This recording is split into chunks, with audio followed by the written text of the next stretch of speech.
Hayden Christensen back as Anakin Skywalker, and Obi-Wan is still being a fucking jerk to him. This is the Crack King Podcast, and I'm here with a review of Disney Plus series Obi-Wan Kenobi, Episode 5. We have one more episode to go. And if you've been rocking with me, just keep rocking with me. Like and subscribe.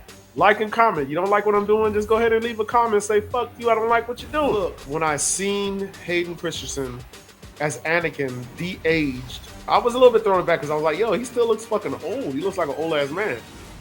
But then it kind of got better. Obi-Wan, of course, looked immaculate. Like he never left the Clone Wars. Well, there was no message. It just gave us an insight as to why the rebels won that war in the original trilogy. Why Darth Vader never could stomp them out. Why they just systematically destroyed the Empire along with Luke.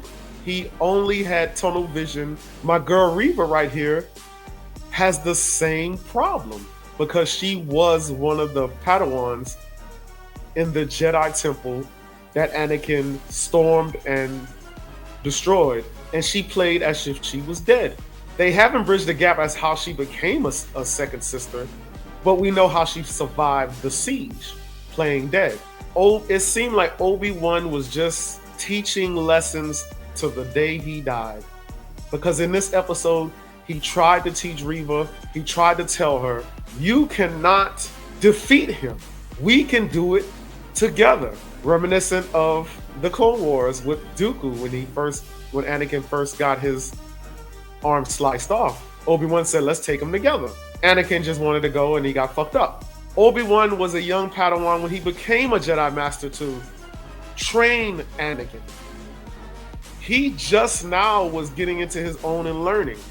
So his teaching methods were more of a peer, it seemed like, that or like the smartest kid in the class and he's tutoring you. It wasn't a master student, it was more, we're both students, but I'm just smarter than you. Obi-Wan's downfall as a master trainer.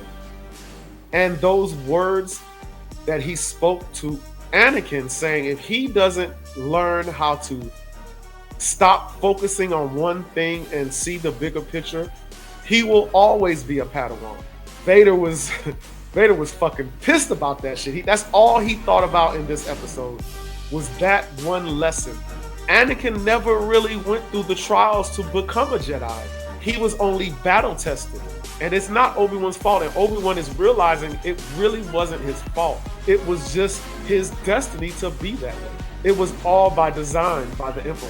And then we got to see Vader in action. Anakin is not that bright when it comes to certain matters. And they guerrilla warfared his ass. Then Reva, her force abilities are mediocre at best. Everyone is force pushing her. Everyone is controlling her with their force powers. I haven't really seen her do anything besides athletic force using. And when she finally got to duel Vader, and he didn't even use his lightsaber.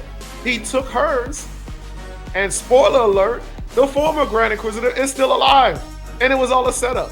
And Darth Vader knew who she was. He called her a Padawan, which I thought was amazing. He talked to her like she was a small child, and which she was. And he let her know that anything that she done to this point was by his design, which was kind of like Palpatine kind of a little bit. And they had 1,000 motherfucking stormtroopers that couldn't hit shit. They were shooting and shooting and they couldn't hit shit. I think the clones were fucking more efficient at shooting. Mentally engineered motherfuckers or mentally brainwashed motherfuckers.